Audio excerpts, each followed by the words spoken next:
pilgrimage dito sa Baitullahil Haram. So, siguro, walang nakakarinig sa kanya maliban lang sa kanyang asawa at saka kanyang anak na si Ismail. Pero, can you imagine, brother, na hanggang sa kasalukuyan at hanggang sa mga araw na inaharap natin, hanggang sa katapusan ng mundo, bago pa dumating yung araw ng Hajj, ay nandoon na sa puso ng bawat Muslim ang panawagan ni Prophet Ibrahim. Kumbaga sa sulat, ito ay nakaukit sa bawat puso ng tunay na nanampalataya sa Allah subhanahu wa ta'ala. Ganon kalakas. This is the result of the sacrifice of Prophet Ibrahim alayhi salam. Imagine, mga minamahal naming mga taga-subaybay.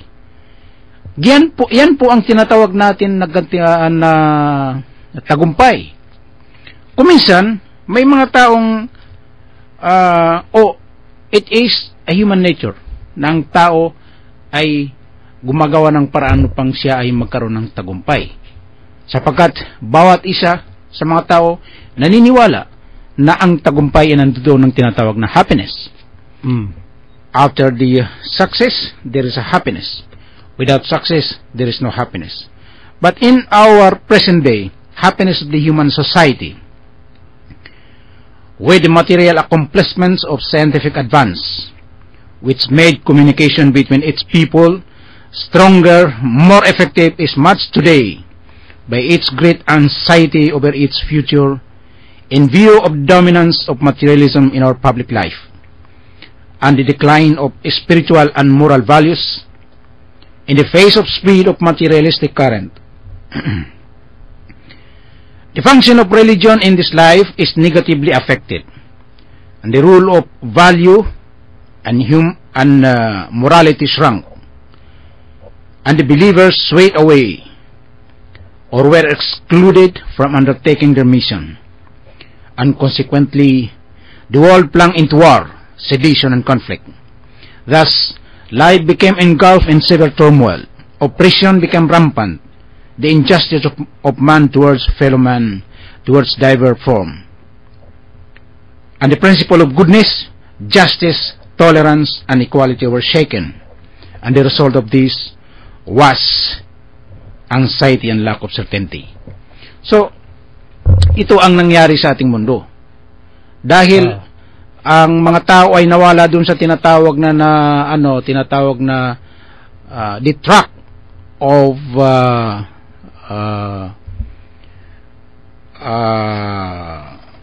anong tawag nito?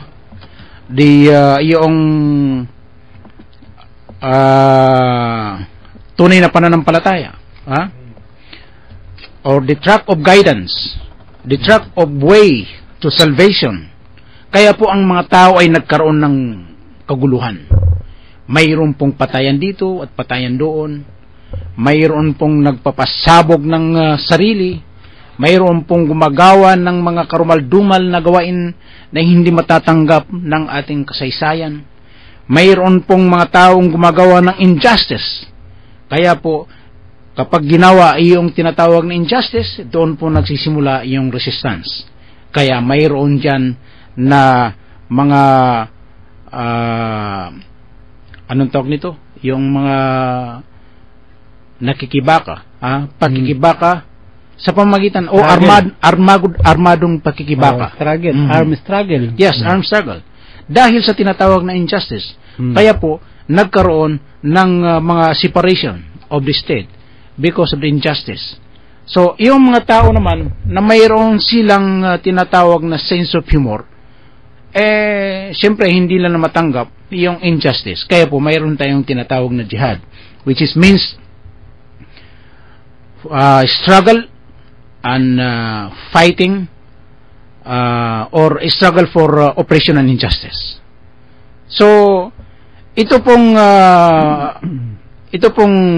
celebration na ito na ating gaganapin ay naghihikayat sa buong sambayanan Pilipino lalo-lalo na po sa mga sambayan ng kamusliman, na kayo ay manumbalik sa tunay na paniniwala sa Islam. Harapin niyo ang katotohanan. Alamin niyo na ang tunay na katotohanan ay pairal natin ang kapayapaan sa iba't ibang panig ng ating lipunan. So, bago pa tayo magpatuloy, isang pagpapakilala po muna ng ating insilan.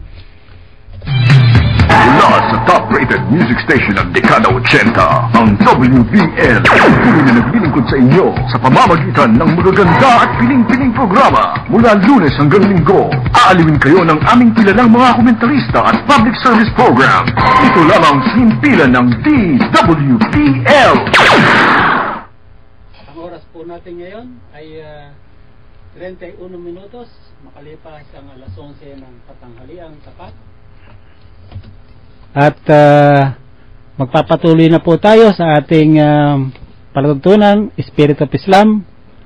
At pinag-uusapan po natin ngayon ang tungkol sa Hajj. At alhamdulillah, malapit na po ang Eid al-Adha.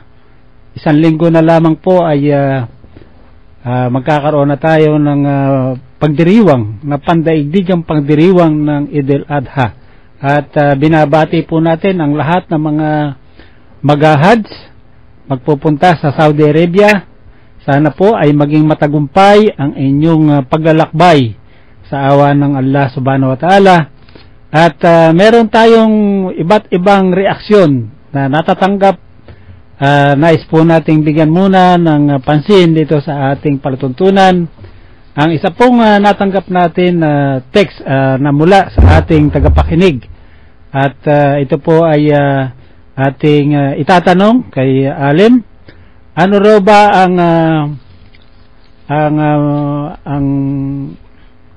ano yun daw bang lahat ng tao, kahit na daw ba anong relihiyon, ay pwedeng magpunta sa Hajj o sa mabisita ang Kaaba, kahit na nga raw ba Christian or Judaism o Hudyo o anuman, pwede raw ba magpunta sa Hajj?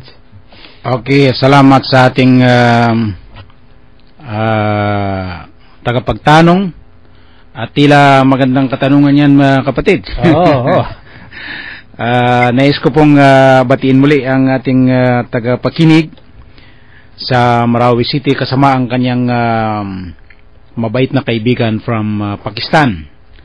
Hindi ko lang nabanggit ang pangalan ng Pakistani sapagkat hindi nabanggit ito ang kanyang pangalan. Anyway, sana po pagpalain kayo nawa ng may kapal. Ito pong Hajj na tinatawag na pilgrimage ay nabanggit sa banal na kasulatan ng Quran nung sinabi ng dakilang Allah, walillahi 'alan nas hajjul bayti man istata'a ilayhi sabila. Ito ay bahagi ng kautusan ng dakilang Allah sa lahat ng tao na sila ay sumangguni sa pagdiriwang ng Hajj sa pamamagitan ng paglalakbay doon papunta sa gitnang silangan kung saan ang Makkatul Mukarramah at nandoon ng Baitullahil Haram ay magsagawa ng Hajj. Kung sino ang may kaya doon sa daan. So, ito pong Hajj ay unang-una, ang dapat mag-Hajj ay taong mayroon po kaya, sapagkat ito ang tinatawag na ibadatun maliyah wa ibadatun badaniyah.